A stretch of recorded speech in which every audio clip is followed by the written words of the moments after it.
Ifahamike kwa nini wanaitwa Men in Black. Hili sio jina lao rasmi, kwa wanaowatuma kazi wenyewe wanajua zaidi wamewapa jina gani kikosi hiki, jina lake halisi ni lipi. Lakini jina la Men in Black limetokana na muonekano wao ambao siku zote wanapokuwa kazini huwa wanapigilia mavazi meusi tu. Hawa Men in Black kimuonekano ni warefu mithili ya wachezaji wa basketball. Ni majitu kweli kweli, hamna mfupi kati yao. Ni weupe wenye asili ya uzungu, ila ngozi zao ni za ajabu, zimekaa kama mfano wa plastiki, si kama ngozi za binadamu wa kawaida. Ngozi zao zimewamba kweli kweli. Macho yao ni makali ya kutisha wakikutazama. Midomo yao ni mekundu sana, lipsi zote mbili. Hawana nyusi wala kope hata moja. Muda wote wamevalia suti na kofia ya duara. Suti huwa nyeusi na kofia nyeusi pia. Na sauti zao ni nzito, zenye kusikika tofauti na sauti za binadamu wengine wa kawaida wanapoongea. Si nzito tu, zina utofauti, si kama binadamu wa kawaida. Kwa sifa hizi ambazo wanazo Men in Black, imepelekea kuhisiwa pia inawezekana hata hawa Men in Black si binadamu wa kawaida, yani nao wakawa ni miongoni mwa jamii za viumbe aliens ambao wameveshwa tu ngozi ya binadamu ili waonekane kama sisi.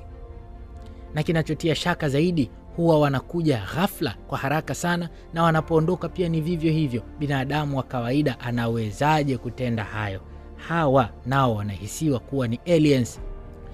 Pia kwa kazi zao kufanyika kwa muda mrefu na kutovuja kwa jamii, ofisi zao ziko wapi?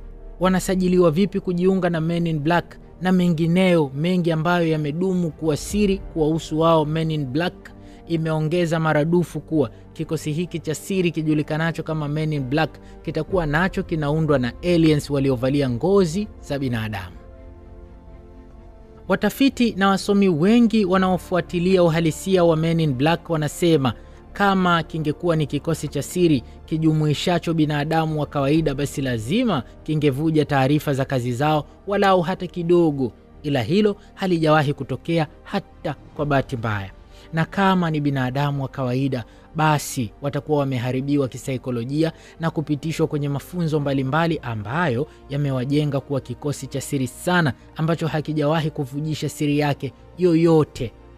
Pia hawa Men in Black utambulisho wao ni wa namba. Mfano, wanapokuja kumtahadharisha mtu anayefuatilia mambo ya aliens, basi wenyewe wanajitambulisha kwa namba. Atasema mimi ni namba 7 au mimi namba 10 au mimi ni namba 20. Hawana majina wenyewe. Na kesi zote za Men in Black huwa hawazidi 3 wanapokwenda kumfuata mtu, na kama wakija na usafiri, basi ni lazima uwe ni wa rangi nyeusi. Gari itakuwa nyeusi ama pikipiki itakuwa ni nyeusi. Men in Black hawatembei na silaha. Hawajawahi hata siku moja kutoa silaha popote wanapokwenda kutenda kazi zao.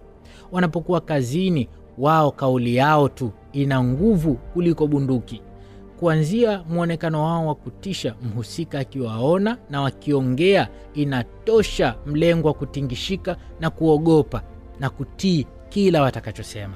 Sasa kabla tuendelee sana, najua utakuwa na swali lako la gonga kichwani. Kama ni kikosi cha siri kiasi ambacho huwezi kujua kabisa shughuli zao, imewezekanaje watu wachache kama wewe Jamal kupata kujua juu ya uwepo wa hiki kikosi cha siri cha Men in Black mpaka leo utuletee hapa habari zao?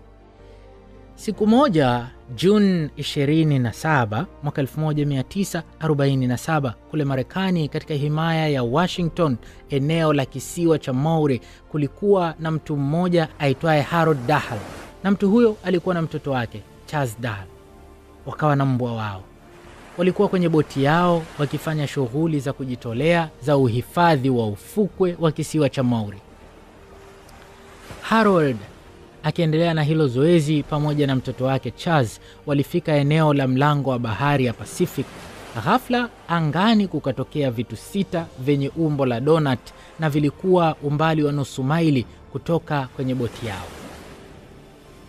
Wakati wanaendelea kushangaa vitu hivyo vya ajabu vyenye umbo la donut, kitu kimoja wapo miongoni mwa vitu hivyo kikaanguka chini umbali wa mita 457 kutoka ilipo boti yao.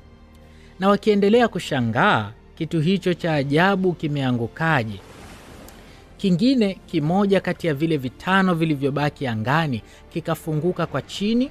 Ina maana wanaoviangalia vitu hivyo kutokea kwa chini, yaani Bwana Harold na mwanawe, wakawa wanaweza kuona kwa ndani ya chombo kile cha ajabu.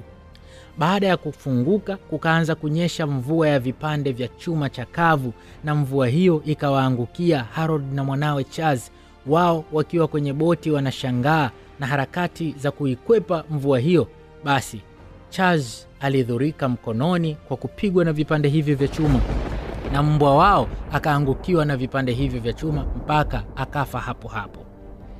Boti waliokuwa nayo ilikuwa na kasehemu ambako kana paa la kujificha na jua. Wakakimbilia hapo ili kujificha na vipande hivyo vya chuma. Halafu haraka wakaiwasha boti yao na kuanza kukimbia wakiikwepa hiyo mvua ya vipande vya chuma.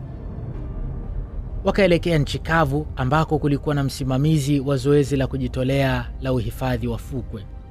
Bwana Harold Dahl, akiwa na jazba kutokana na kuona kitu cha ajabu katika maisha yake, hajawahi kupata kushuhudia kitu kama hicho, akaanza kusimulia kwa huyo msimamizi wa zoezi lao la usafi